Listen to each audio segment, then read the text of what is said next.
ठीक है साहब, आज हम लोग शुरुआत करेंगे लेक्चर 7 और आज हम लोग पढ़ेंगे इंस्पेक्शन ऑफ कास्टिंग। कास्टिंग में कोई डिफेक्ट है या नहीं, इसकी जांच हम कैसे करेंगे। डेफिनेटली जब आप कास्टिंग करेंगे तो बहुत सारे डिफेक्ट्स होंगे। हमने पढ़ाया था इससे पिछले वाले क्लास में कि कौन कौन से कास्टिंग डिफेक्ट्स होते हैं। इसमें हम लोग पढ़ेंगे कास्टिंग करने के बाद हम डिफेक्ट्स को जांचेंगे कैसे, परखेंगे कैसे, कौन कौन से मशीन का इस्तेमाल करते हैं। गेटिंग और नॉट, हर चीज बारीकी से पढ़ेंगे साहब। देखिए, after a metal casting is made and removed from the mould, it is checked carefully to ensure it meets, है ना, it meets the required quality, size, shape and strength और नॉट।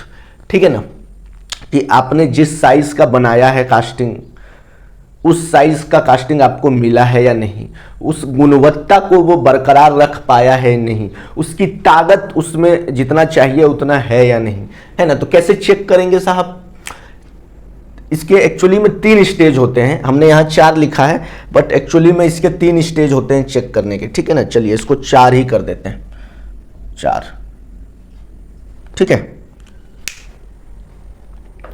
एक्चुअली में कैसे चेक करेंगे साहब, देखिए types of casting inspection 4 तरीके से चेक करते हैं। पहला है विजुअल इंस्पेक्शन, दूसरा है डायमेंशनल इंस्पेक्शन, तीसरा है साहब नॉन डिस्ट्रक्टिव टेस्टिंग और चौथा है डिस्ट्रक्टिव टेस्टिंग।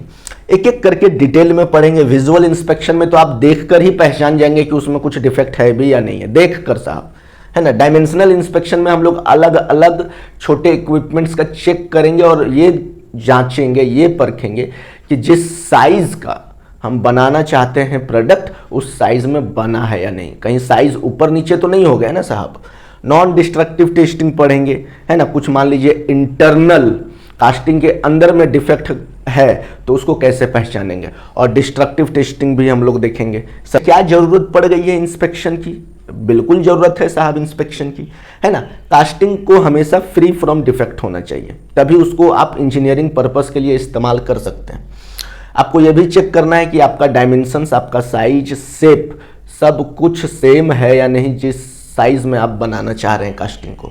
उसकी मैकेनिकल प्रॉपर्टीज को भी देखना है कि कहीं ऐसा तो नहीं कि उसकी स्ट्रेंथ कम हो गई हो, और हमें यह भी देखना है कि जो प्रोडक्ट है वो कस्टमर के लिए सेफ होना चाहिए और रिलायबल होना चाहिए। जिस काम के लिए हमने प्रोडक्ट को बनाया है वो काम को इफिशिएंटली करना चाहिए साहब।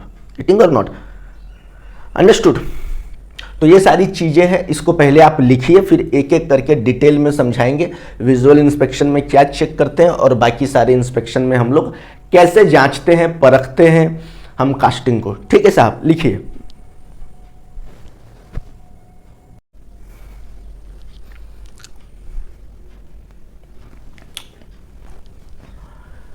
पहला है साहब विजुअल इंस्पेक्शन। विजुअल इंस्पेक्शन का मतलब जो देखकर आप डिफेक्ट को पकड़ सकेंगे ना, उसको बोलेंगे visual inspection. It is done by simply looking at the casting. आप कास्टिंग को देखेंगे, आपको लगेगा नहीं कास्टिंग में कुछ तो गड़बड़ है। इस पर आप क्या चेक कर सकते हैं, सिर्फ सरफेस के ऊपर में जो डिफेक्ट है उसको चेक कर सकते हैं, जैसे cracks, open blows, misrun, shrinkage, cavity, ये सबको आप चेक कर सकते हैं विजुअल इंस्पेक्शन के माध्यम से, है ना। ये बहुत ही सस्ता और बहुत ही क्विक मेथड है इंस्पेक्शन के लिए साहब। नेक्स्ट है dimensional inspection.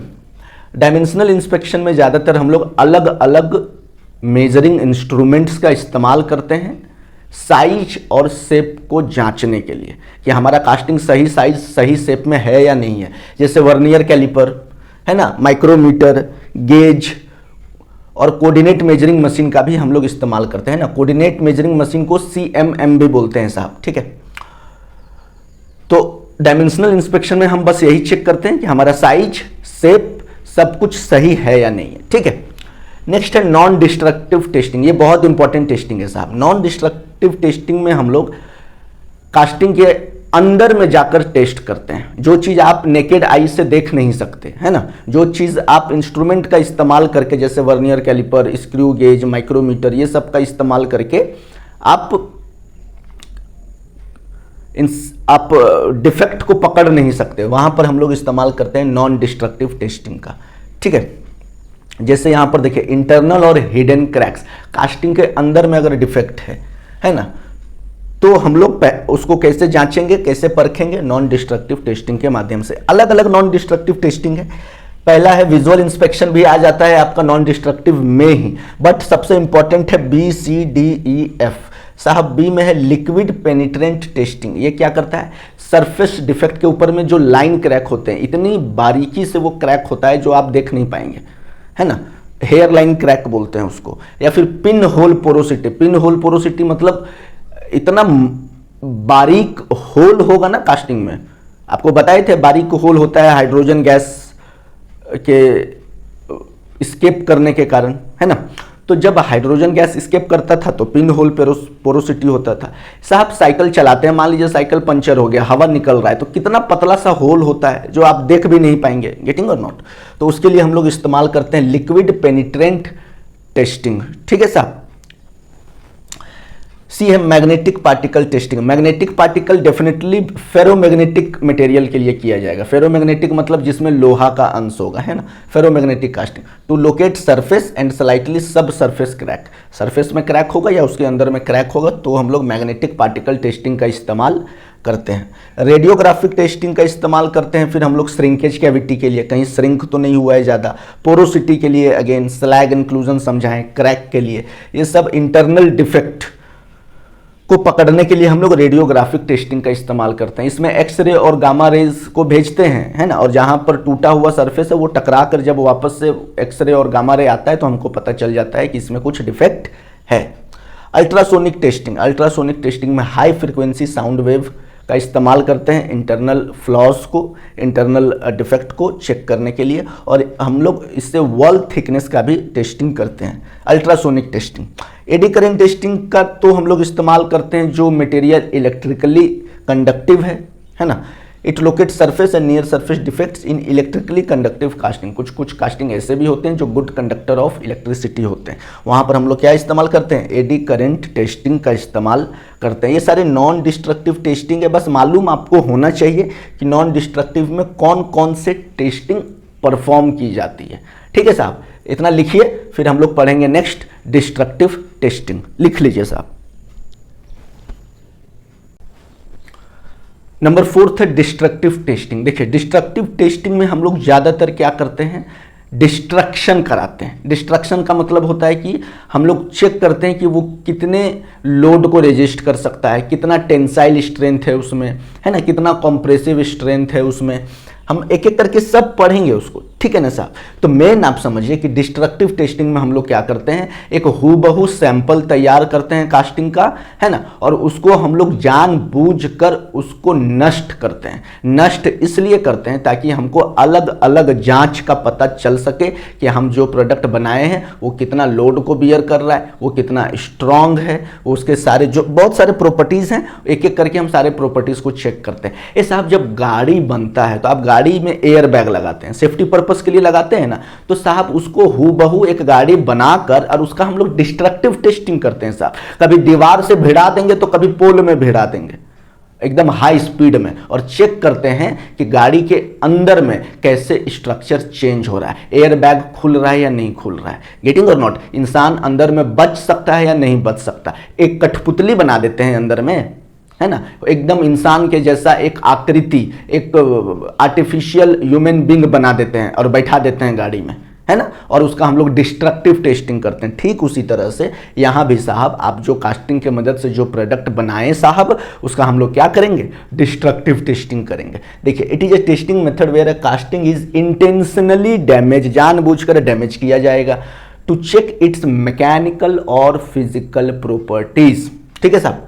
This type of testing gives accurate and detailed information about the quality of the material, but the sample cannot be reused after testing. एक बार जब आप सैंपल को तोड़ मरोड़ दिए, आप दोबारा उसका इस्तेमाल कर पाएंगे क्या साहब? गाड़ी का आप टेस्टिंग कर रहे हैं, पूरा दीवार में भिड़ा दिए, शीशा टायर सब खुल के निकल गया, टूट गया, अब दोबारा आप इस्तेमाल कर पाएंगे क्या? नहीं कर पाएंगे ना। तो उसी तरह यहाँ भी जिसकी टेस्टिंग, जो भी मटेरियल की टेस्टिंग हम डिस्ट्रक्टिव टेस्टिंग में करते हैं, उसका रीयूज, उसका दोबारा से इस्तेमाल नहीं कर सकते क्योंकि वो डैमेज हो जाता है ना।